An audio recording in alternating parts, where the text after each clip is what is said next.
أعوذ بالله من الشيطان الرجيم. الله خالق كل شيء وهو على كل شيء وكيل. له مقاليد السماوات والأرض والذين كفروا بآيات الله أولئك هم الخاسرون. قل فغير الله تامروني أعبد أيها الجاهلون. ولقد أوحي إليك وإلى الذين من قبلك لئن أشركت ليحبطن عملك ولتكونن من الخاسرين. بل الله فاعبد وكن من الشاكرين. وما قدروا الله حق قدره والأرض جميعا قبضته يوم القيامة والسماوات مطويات بيمينه سبحانه وتعالى عما يشركون.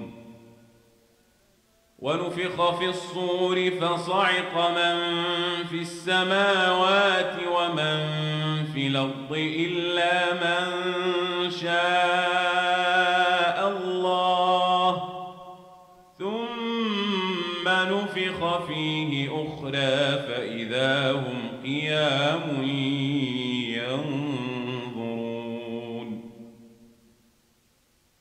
وأشرقت الأرض بنور ربها ووضع الكتاب وجيء بالنبيين والشهداء وقضي بينهم بالحق وهم لا يظلمون. ووفيت كل نفس ما عملت وهو أعلم بما يفعلون. وسيق الذين كفروا إلى جهنم زمرا حتى إذا جاءوها فتحت أبوابها وقال لهم خزنتها ألم ياتكم رسل منكم يتلون عليكم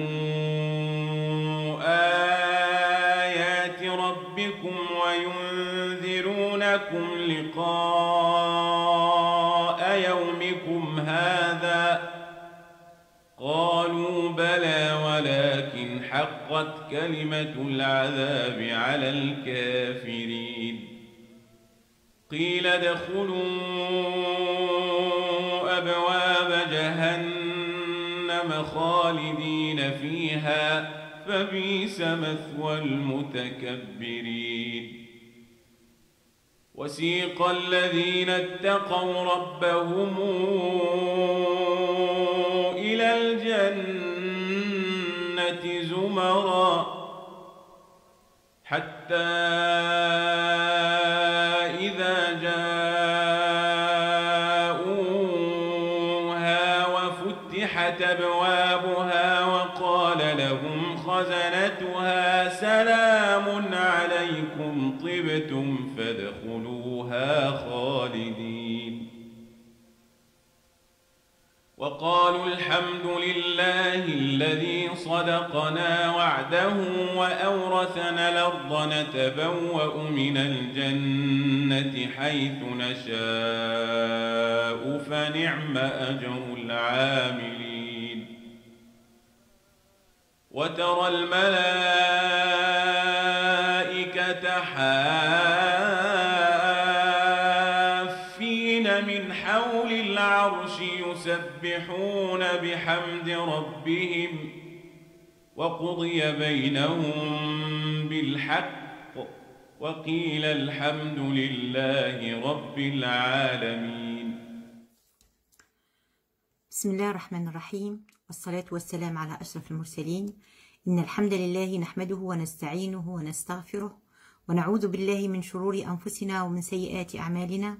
من يهده الله فهو المهتد ومن يضلل فلن تجد له وليا مرشدا. Inch'Allah, nous allons parler ensemble aujourd'hui de as-sidq, la véracité. En fait, as-sidq est une vertu qui est la base et le socle de toutes les bonnes choses. Et le contraire, al-kadhib, c'est la base de tous les péchés, de tous les défauts. Donc, l'islam nous enseigne déjà que la véracité et l'honnêteté va plus loin que la simple parole ou discours véridique. C'est la conformité parfaite entre l'intérieur et l'extérieur de la personne, entre al-zahir ou al-batin, entre l'intention et l'action, al-niyya ou al-amal, entre la croyance et le discours, al-mu'taqad ou al-khitab, entre la prédication et la pratique. As-sidq est donc la pierre angulaire du caractère du musulman. Donc, as-sidq, en fait, c'est une authenticité. C'est la personne sadr, c'est une personne intègre. Tout ce qu'elle montre, c'est ce qu'elle renferme en elle-même. C'est-à-dire qu'il y a une harmonie totale entre ce qu'elle est à l'intérieur, ce qu'elle renferme dans son fort intérieur, et est-ce qu'elle montre, et est-ce qu'elle explicite, est-ce qu'elle fait apparaître dans sa vie. Donc le sidq, il a une très grande importance. Il est la pierre angulaire de l'islam, et c'est la base et le socle de toutes les bonnes choses et les bonnes actions. Au contraire, al-kadhib, c'est le socle de tous les péchés. D'ailleurs, l'imam Ibn al-Qayyim, il dit, l'honnêteté et la véracité sont les qualités les plus élevées, car c'est d'elles qu'émanent toutes les autres qualités de ceux qui suivent la voie de Dieu.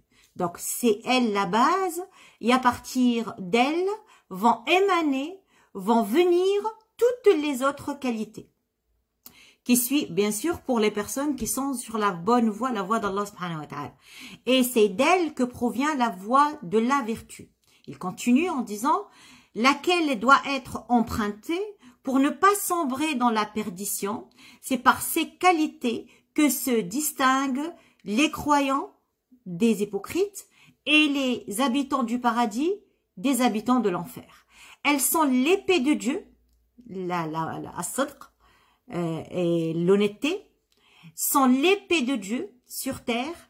Elles ne se posent sur rien sans le trancher net.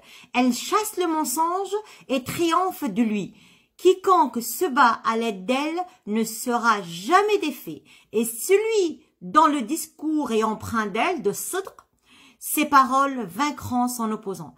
Elles constituent l'essence des bonnes actions et la source de l'élan spirituel. Elles permettent à ceux qui les possèdent d'affronter avec courage les situations dangereuses, et elles sont le lien qui nous met en contact avec celui qui possède toute la majesté, Allah subhanahu wa ta'ala.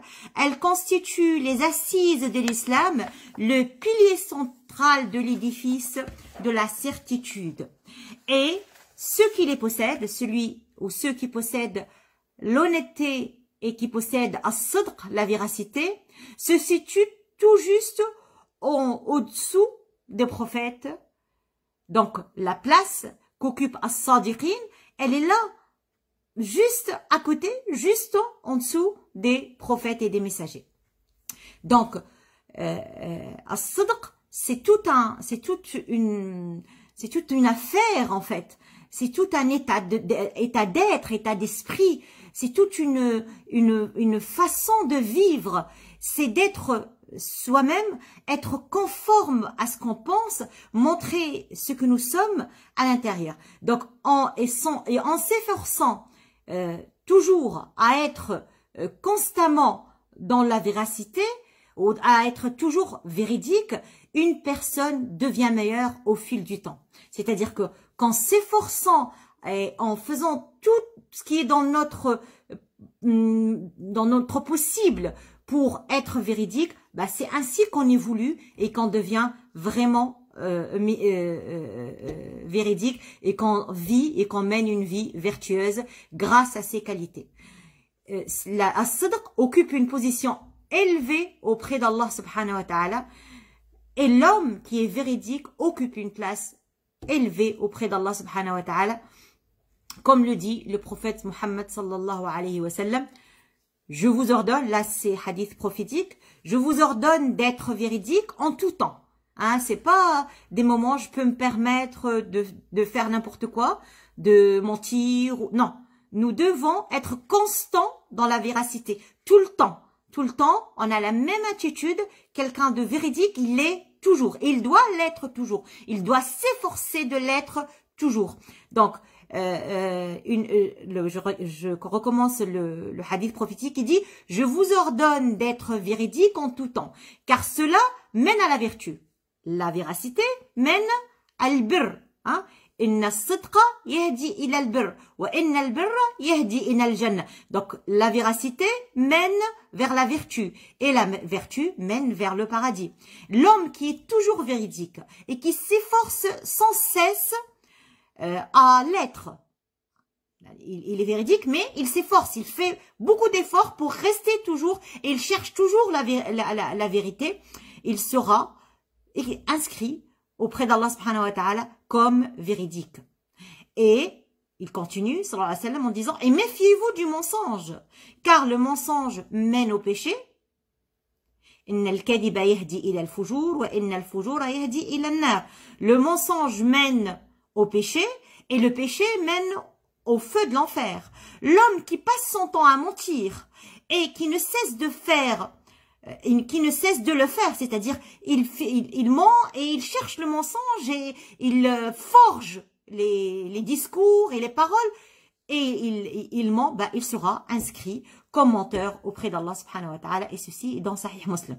Donc l'honnêteté est une qualité qui doit être cultivée jusqu'à ce qu'elle soit parfaitement implantée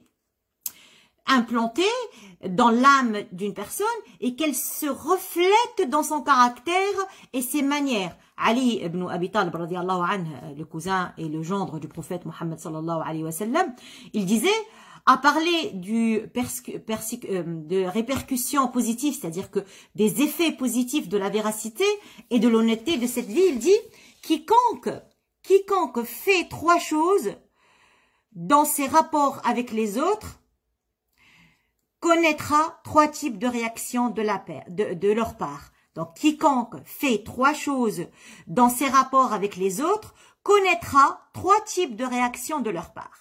Quand il parle, il est véridique. Quand on lui confie quelque chose, il ne trahit jamais.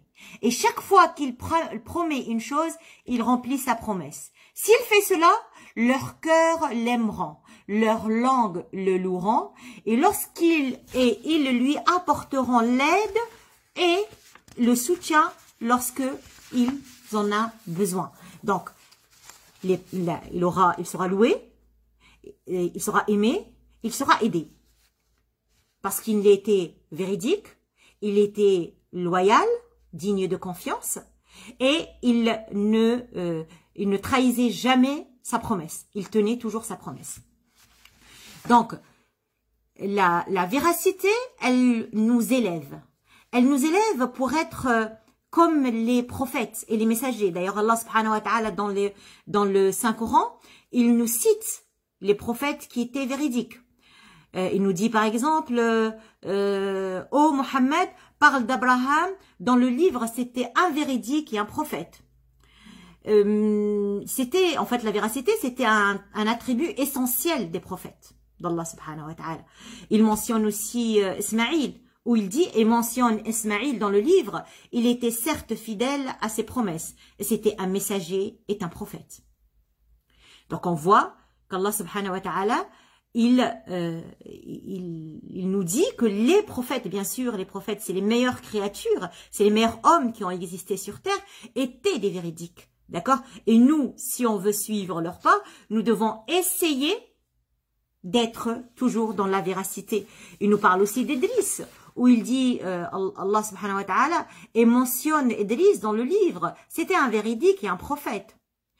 Le Coran aussi fait également la mention d'un homme incarcéré aux côtés de Youssef alayhi salam. Et lorsqu'il s'adresse à Youssef, il lui dit, oh toi Youssef, ou oh toi Joseph, le véridique, as-Siddiq. Et aussi, Allah subhanahu wa ta'ala, lorsqu'il parle de Marie, la mère de Jésus, il déclare aussi qu'elle était véridique. Donc le verset, il dit, le Messie, fils de Marie, n'était qu'un messager. Avant sa venue, des messagers comme lui sont passés. Sa mère était une femme véridique.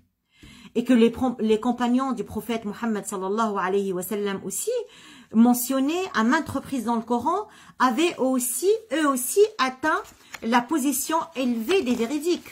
Hein? Allah subhanahu wa ta'ala, il dit, les vrais croyants sont seulement ceux qui croient en Dieu et en son messager et qui par la suite ne sont plus jamais sujets au doute. Ils luttent en dépensant leurs biens et en risquant leur vie pour la cause de Dieu. Tels sont les croyants vraiment sincères. Tels sont les croyants vraiment sincères, vraiment véridiques. Ainsi, si on veut plaire à Allah subhanahu wa ta'ala, nous devons emprunter la voie de la vérité. Et nous serons considérés parmi les vertueux par Allah subhanahu wa ta'ala. Comment pourrons-nous acquérir ce noble caractère dans notre vie quotidienne? Le prophète sallallahu alayhi wa sallam nous a laissé beaucoup et de nombreux enseignements pour essayer de les acquérir. Le prophète sallallahu alayhi wa sallam, il dit, garantissez-moi 6 choses et je vous garantis le paradis en retour. Quand vous disiez la vérité, lorsque vous parlez, que vous remplissiez toutes vos promesses, que vous soyez à la hauteur de la confiance qu'on vous porte, que vous préserviez votre intimité et que vous baissiez vos regards et que vous reteniez vos mains de faire le tort aux autres. Allah subhanahu wa ta'ala, il nous garantit là le paradis. Si on garantit ces 6 choses. Donc, Allah subhanahu wa ta'ala nous incite à être véridiques et à l'être toujours et en tout temps. Et à s'éloigner du mensonge. Parce que le mensonge, c'est la base de tous les péchés. Et lorsque on rentre dans ce cycle de mensonge, malheureusement, Allah subhanahu wa ta'ala, il réserve aux menteurs des punitions très très grave dans cette vie ci-bas et dans l'au-delà. Déjà dans cette vie ci-bas, il n'y aura pas de tuma'nina, de repos, de sérénité, ni de sentiment de sécurité. Hassan ibn Ali, radiyallahu anhu, il dit, lorsqu'on lui a posé la question, qu'est-ce que tu as retenu du prophète Mohammed sallallahu alayhi wa sallam? Il a dit, j'ai retenu la parole du prophète qui dit, دع ما يريبك إلى ما لا يريبك فإن الصدق طمأنينة وإن الكذب ريبة. Donc il dit, j'ai appris de mon prophète Mohammed sallallahu alayhi wa sallam qui n'était que son grand-père, éloigne-toi, laisse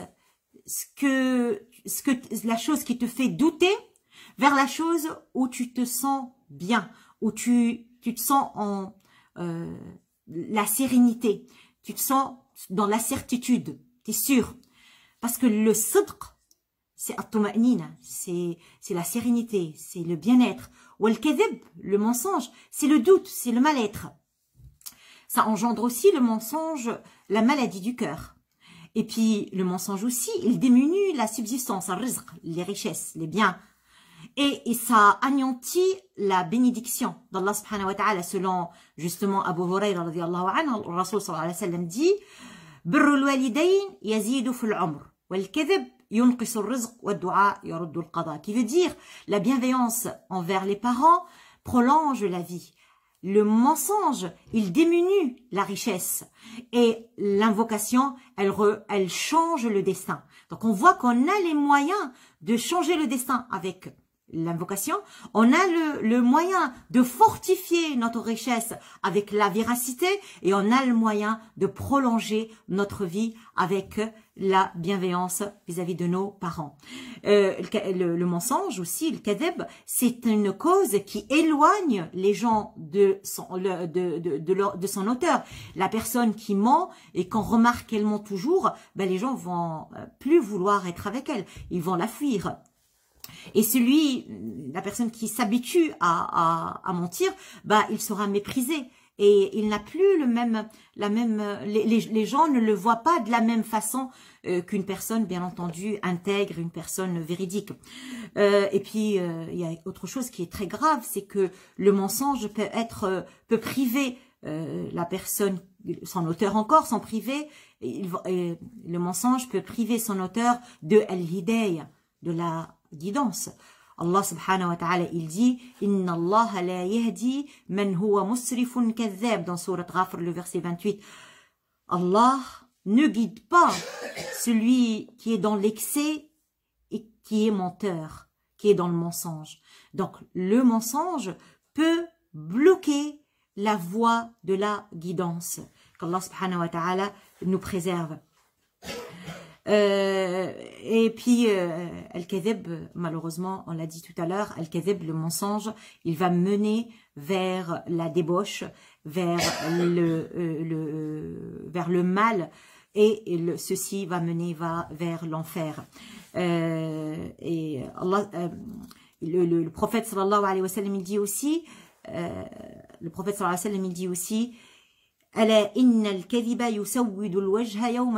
c'est-à-dire que le mensonge va donner une noirceur, si je peux le dire.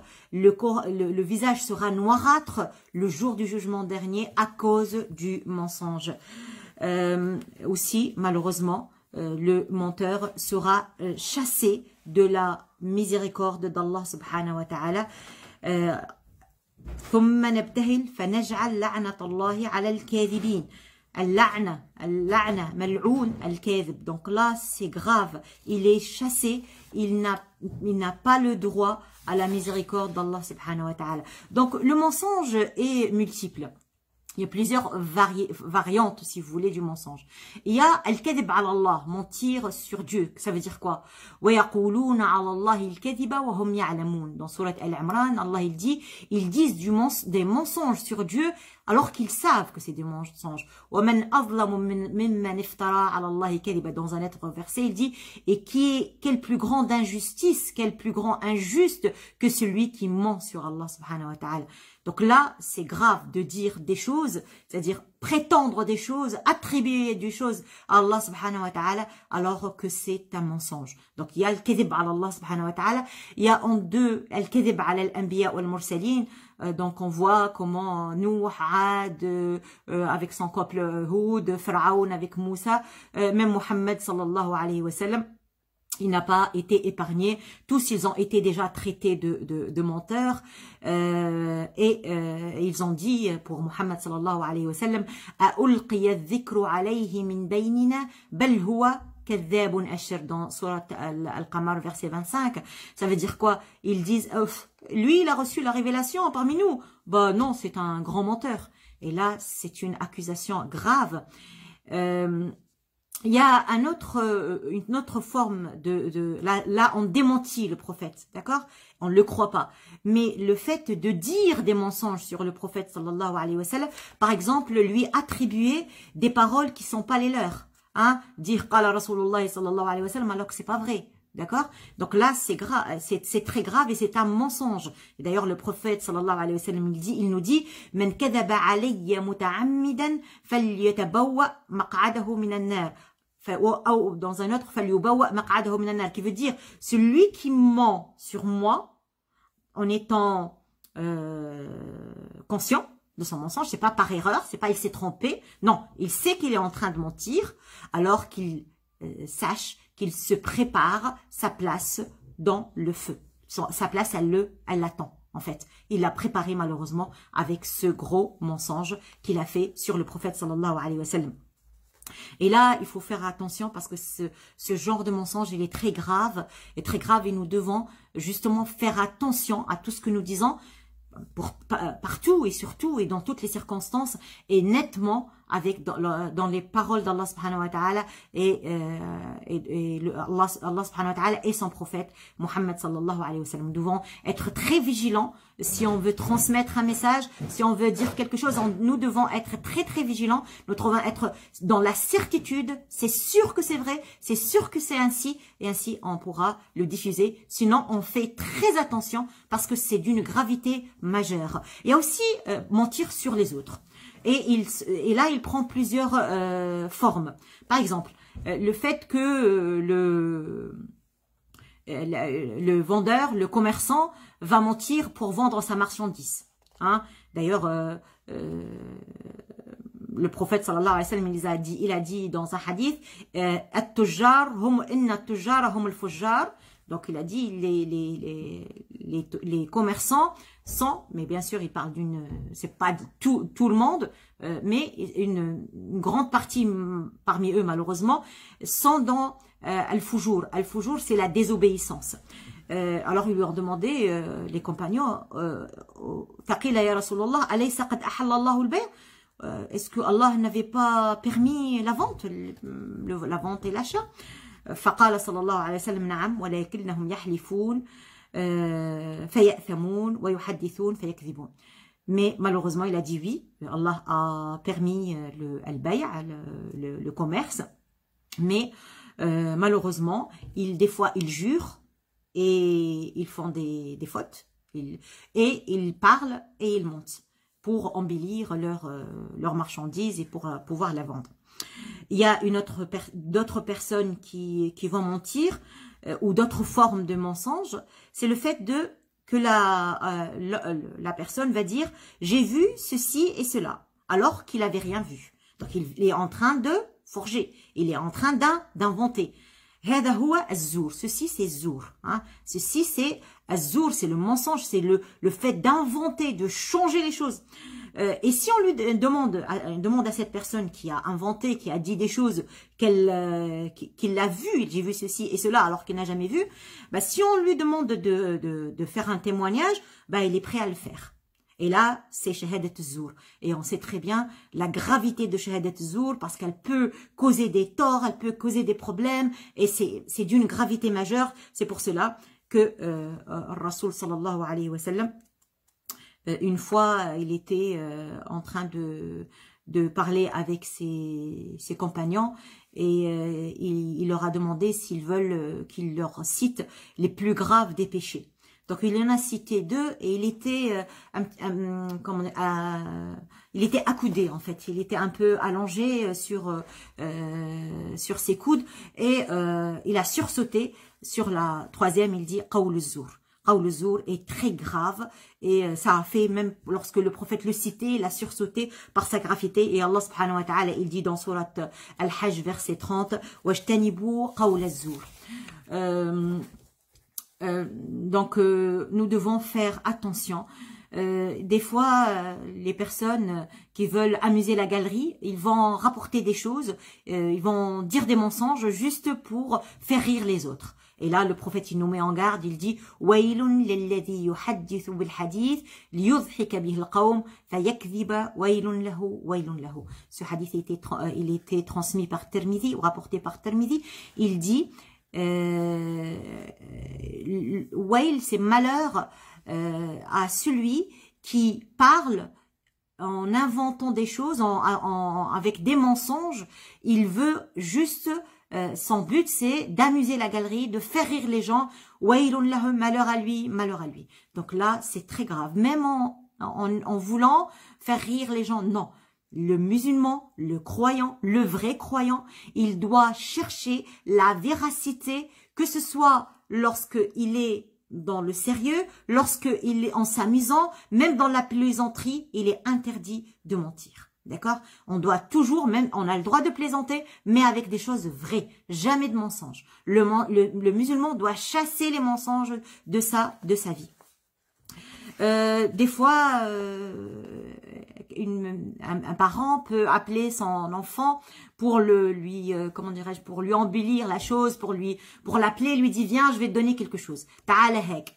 Et malheureusement, lui, il l'a fait juste et uniquement pour le faire venir. Alors que justement, une fois, le prophète sallallahu alayhi wa sallam était chez la famille de Abdullah ibn Amr. Et Abdullah ibn Amr, c'est lui qui nous a rapporté un hadith. Il dit, ma mère, elle m'a appelé et le prophète, il était chez nous. Il était assis chez nous.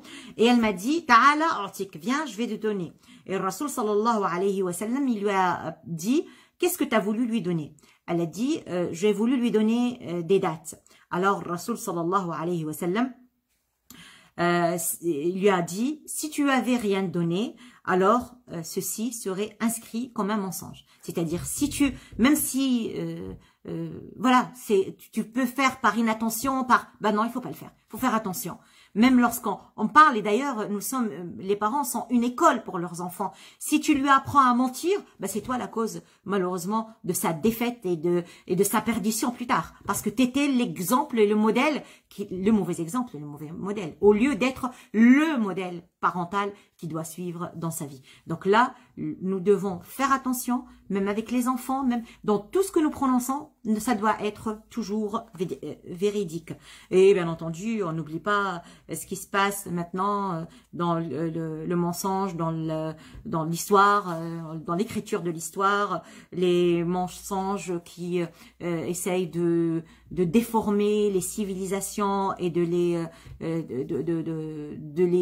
les changer en fait.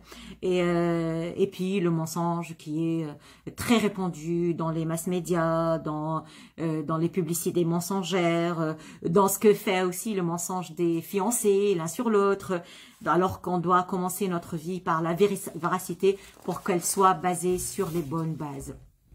Malheureusement, si on continue dans le mensonge ou si on reste dans le mensonge, Allah subhanahu wa ta'ala nous met en garde et il dit que ça sera la perdition dans cette vie ci-bas. Il n'y aura pas de réussite, il n'y aura pas comment dirais-je, il n'y aura pas de réussite, il y aura que le mal qui sera le résultat du mensonge. Alors Allah il dit subhanahu wa ta'ala dans Surat Yunus verset 69, قُلْ إِنَّ الَّذِينَ يَفْتَرُونَ الْكَذِبَ لَا يُفْلِحُونَ. Dit que certainement ceux qui mentent n'auront jamais la réussite. N'auront jamais, ils ne réussiront rien. Et bien entendu, il y a une autre gravité, c'est le menteur sera considéré comme un munafiq. C'est un hypocrite. Et l'hypocrisie, c'est de montrer la foi et cacher la mécréance. C'est aussi de cacher des choses à l'intérieur et dire d'autres. De changer les vérités. Donc Allah subhanahu wa ta'ala il dit justement à propos de cela وَمِنْهُمْ مَنْ عَاهَدَ اللَّهِ لَإِنْ أَتَانَ مِنْ فَضْلِهِ لَنَصَّدَّقَنَّ وَلَنَكُونَنَّ مِنَ الصَّالِحِينَ فَلَمَّا آتَاهُمْ مِنْ فَضْلِهِ بَخِلُوا بِهِ وَتَوَلَّوْا وَهُمْ مُعْرِضُونَ فَأَعْقَبَهُمْ نِفَاقًا في قلوبهم إلى يوم يلقونه بما أخلفوا الله ما وعدوه وبما كانوا يكذبون. Donc là, c'est des gens qui ont promis des choses. Voilà, si Dieu nous donne de ses bienfaits, on va faire des aumônes, on va être pieux, on va être droit. Et lorsqu'Allah leur a donné de ses biens, ils étaient avares, ils se sont retournés. Cela, dit Allah subhanahu wa ta'ala, l'hypocrisie, elle est dans leur cœur jusqu'à ce qu'ils rencontrent Allah subhanahu wa ta'ala parce qu'ils n'ont pas tenu leurs promesses et parce qu'ils étaient des menteurs. Et dans un autre verset, Allah subhanahu wa ta'ala, il dit وَيَحْلِفُونَ عَلَى الْكَذِبِ وَهُمْ يَعْلَمُونَ. Ils jurent en savant que c'est un mensonge, alors mais ils jurent quand même. Donc ceux-là, ils sont dans la perdition. Malheureusement, le menteur, il sait pas ce qu'il a fait ou ce qu'il fait contre lui-même. Enfin, il est en train de faire un crime contre lui-même, contre sa société. Il n'a pas d'autre destinée que le châtiment d'Allah subhanahu wa ta'ala. Allah il dit وَالَّذِينَ كَفَرُوا وَكَذَّبُوا بِآيَاتِنَا أُولَئِكَ أَصْحَابُ الْجَحِيمِ. Ceux qui ont mécru et qui ont démenti nos signes et nos versets, ceux-là sont les gens de l'enfer. Pour pouvoir remédier à tout ça, pour pouvoir sortir du mensonge, pour devenir quelqu'un de vertueux et de pieux, la première des choses, c'est d'essayer de remplir son cœur avec la foi. Pour ne plus craindre autre que Dieu, on ne craint qu'Allah subhanahu wa ta'ala, on espère qu'en Dieu, le bien viendra que d'Allah subhanahu wa ta'ala, et c'est pour cela que le prophète sallallahu alayhi wa sallam dit, si tu veux demander quelque chose, il faut le demander à Allah. Si tu veux demander de l'aide, demande-la à Allah. Et parmi aussi, donc, la foi, il faut que la foi soit bien profonde. Il faut savoir que il y a qu'Allah subhanahu wa ta'ala qui mérite notre crainte, il y a qu'Allah subhanahu wa ta'ala qui mérite notre adoration, et c'est à lui que nous devons nous diriger.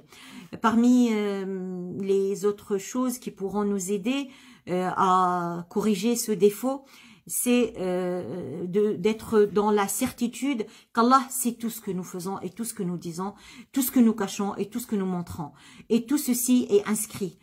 Comme dit Allah subhanahu wa ta'ala, فَلَا يَعْلَمَنَّ اللَّهُ الَّذِينَ صَدَقُوا وَلَا يَعْلَمَنَّ الْكَاذِبِينَ. C'est-à-dire que je ne peux rien cacher à Dieu. Dieu, il est là. Je suis un livre ouvert devant Allah subhanahu wa ta'ala.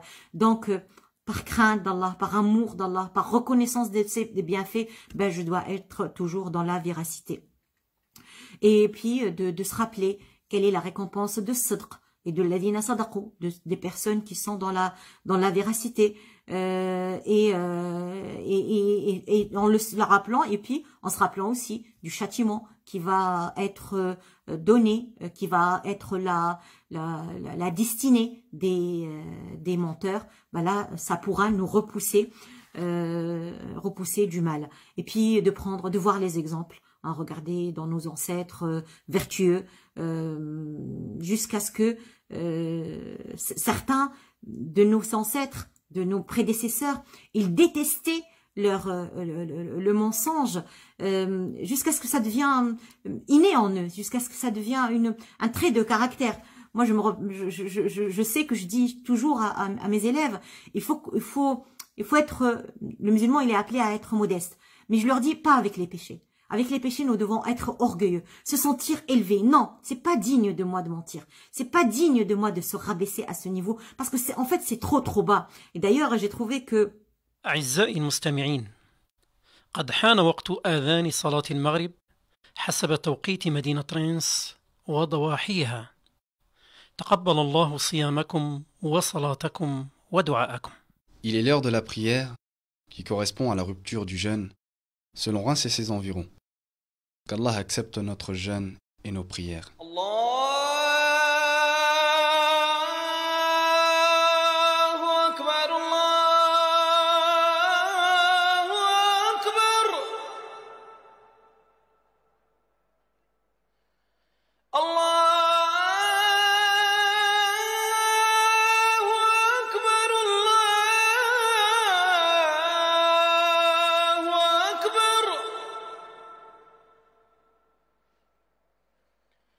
أشهد أن لا إله إلا الله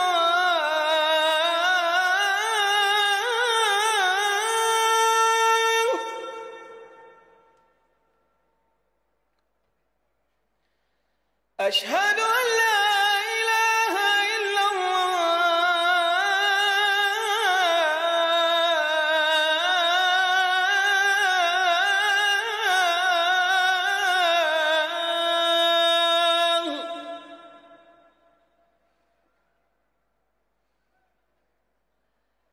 أشهد أن محمدا رسول الله.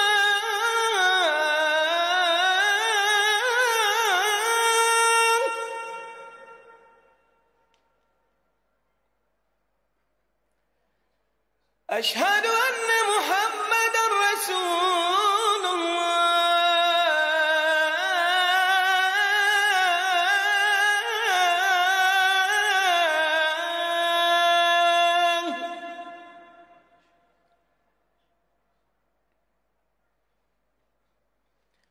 حي على الصلاة.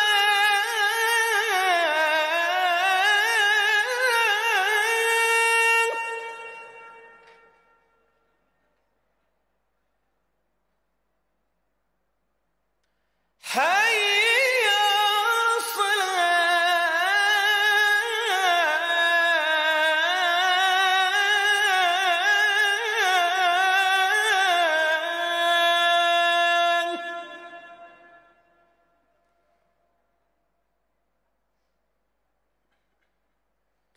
حي على الفلاح.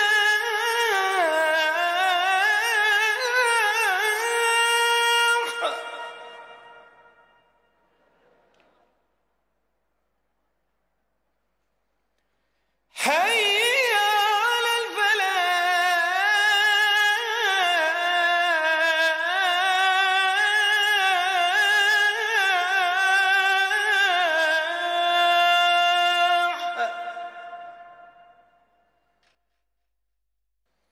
الله أكبر الله أكبر. لا